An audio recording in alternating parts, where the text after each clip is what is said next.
January 12, 1976, Gulfport, Mississippi. A young mother is abducted from her home, her 3-year-old child left behind to sleep. Hours later, she is shot once in the back of the head in the DeSoto National Forest.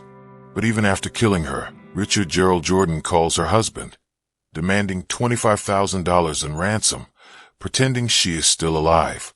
The next day, he is captured and confesses. Yet justice would take nearly 50 years, through 4 death sentences and countless appeals, before Mississippi finally carried out his execution in 2025. Richard Gerald Jordan was born in 1946 in Hattiesburg, Mississippi. Those who knew him as a boy remembered nothing unusual, an ordinary student, polite and unremarkable. But small warning signs appeared early. As a teenager and young man, he forged checks, choosing deception over accountability. Later, during his Army service, he faced a court-martial for falsifying official records. Again, rather than face consequences, he sought a way around them. His time in the military marked him deeply. Jordan served 3 tours in Vietnam, often in perilous positions. He flew as a helicopter gunner, firing from above to protect ground troops. It was dangerous, brutal work, and he returned home with invisible scars. What we now call post-traumatic stress disorder shaped his outlook. Suspicion of strangers, sleepless nights, and emotional detachment. But while those experiences left him damaged, they did not excuse what would follow. Many veterans bore similar wounds. Very few chose to turn their pain into calculated violence. By the mid-1970s, Jordan's life was unraveling. He had married and become the father of 3 children, yet financial stress weighed heavily on the household. He worked briefly in a fertilizer plant, then at a shipyard, but the jobs didn't last. Debts mounted, tensions grew, and Jordan became desperate for money. Instead of seeking honest work, he began looking for shortcuts. His pattern of evasion, visible since youth, had become a way of life. In early January 1976, he devised a plan. With no connection to the Marter family, he simply scanned for opportunity. A phone call to Gulf National Bank gave him the name of a commercial loan officer, Charles Marter. A local phone directory revealed the home address. That was all Jordan needed. The choice was not personal, it was practical. To him, the Marters represented wealth, and wealth meant ransom. At the heart of this plot was Edwina Marter, Charles's wife. 34 years old, she spent her days caring for their 2 young sons. Friends described her as warm and lively, someone who enjoyed games of cards, trips to the beach, and moments of laughter with her family. She drove a Volkswagen convertible, a small detail that reflected her cheerful spirit. She was, in every sense, a mother devoted to her home. But in Jordan's eyes, none of that mattered. He did not see her as a woman with children, or as a beloved wife. He saw only leverage. To him, Edwina became a bargaining chip, a way to pressure her husband into paying a sum he believed would change his own life. From a psychological perspective, this decision speaks volumes. Jordan was not acting in sudden anger. He prepared carefully, pawning his shotgun for a revolver, disguising himself to gain entry, and calculating every step of the plan. It was not impulse, it was strategy. His motive was simple, money, but his mindset was chilling. A man detached enough to strip away humanity from his victim, reducing a life to nothing more than currency. On the morning of January 12, 1976, Richard Jordan put his plan into motion. Disguised as a utility worker, he approached the Marter home. Inside was Edwina, caring for her 3-year-old son while her husband was at work and her older boy was at school. She opened the door to what must have seemed a routine visit. Instead, she faced a revolver. Jordan forced her into his car, leaving the child alone in the house. From the very beginning, every step was controlled. He had rehearsed this moment in his mind. No panic, no hesitation. Edwina was no longer a neighbor or a mother. In his eyes, she had become the centerpiece of a ransom scheme. He drove her nearly 35 miles into the quiet expanse of the DeSoto National Forest. There, away from witnesses, the plan turned darker.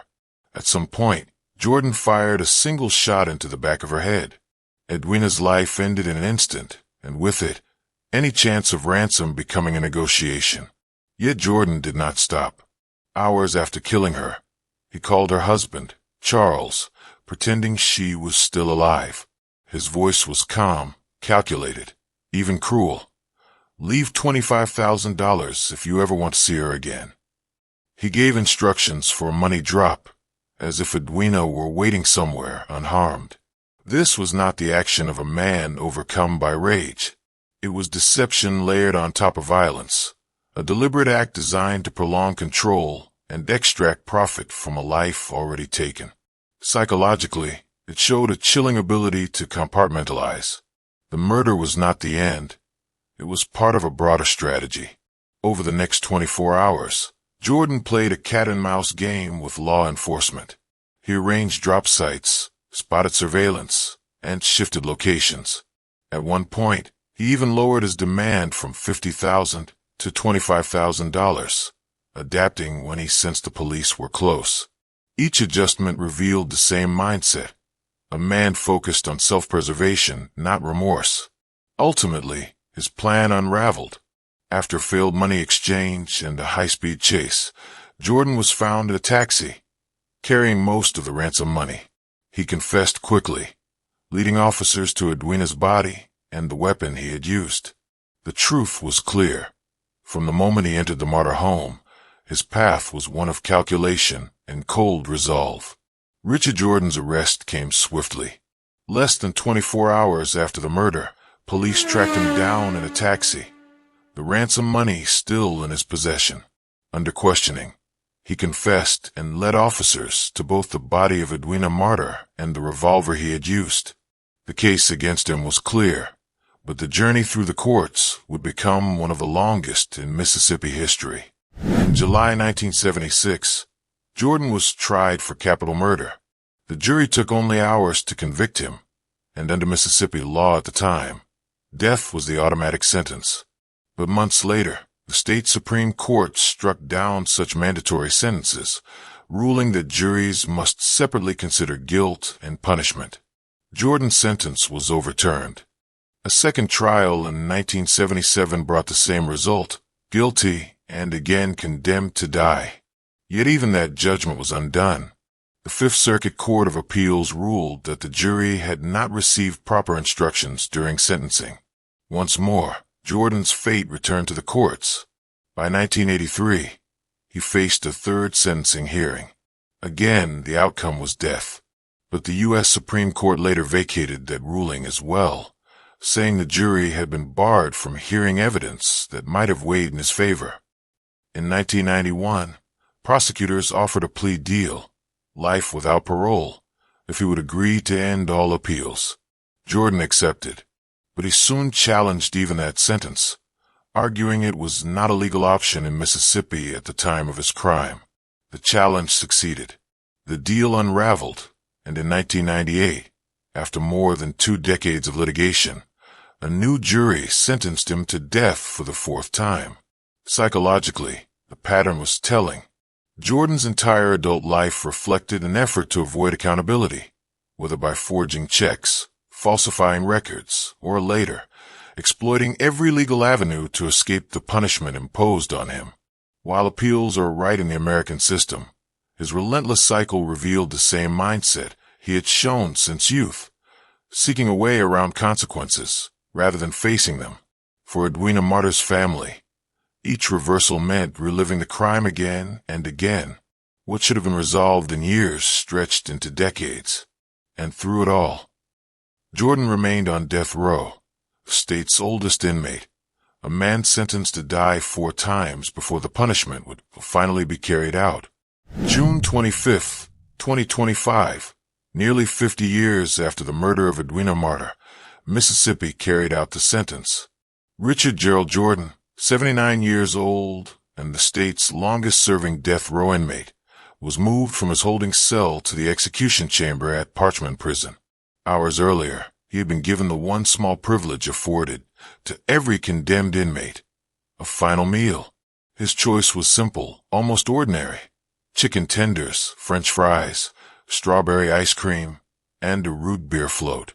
It was a striking contrast. A meal of comfort, moments before the end of a life shaped by violence and decades of legal battles. At 6 p.m., witnesses filed into the viewing room.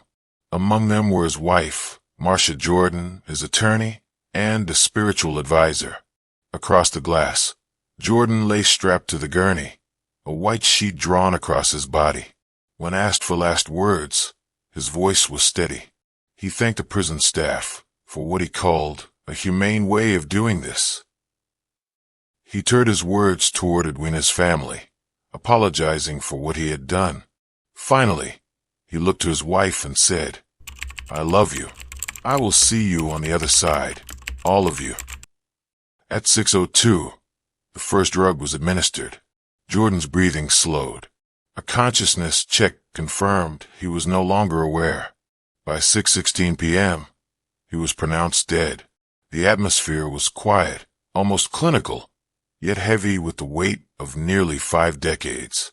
For some, it was the closing of a chapter. For others, it was a reminder of all that could never be restored. For the Marter family, the execution did not bring celebration, only a quiet sense of inevitability.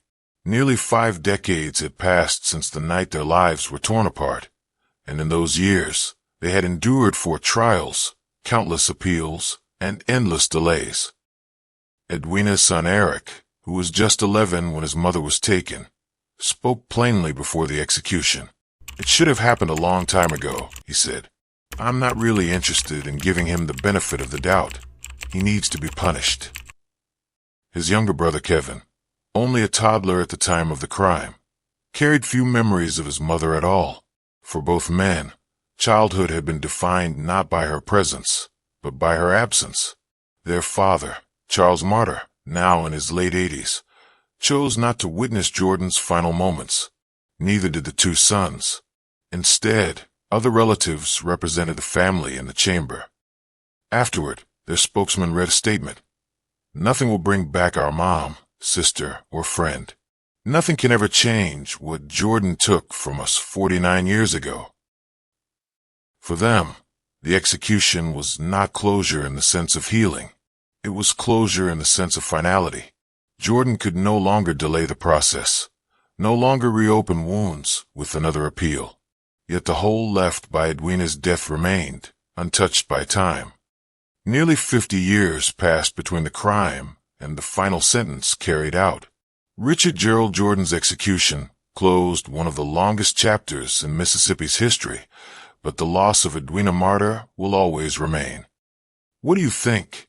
Does an execution bring justice, or only an ending? Share your thoughts in the comments below. And if you want more stories that explore crime, justice, and the people forever changed by them, don't forget to subscribe. Thank you for watching.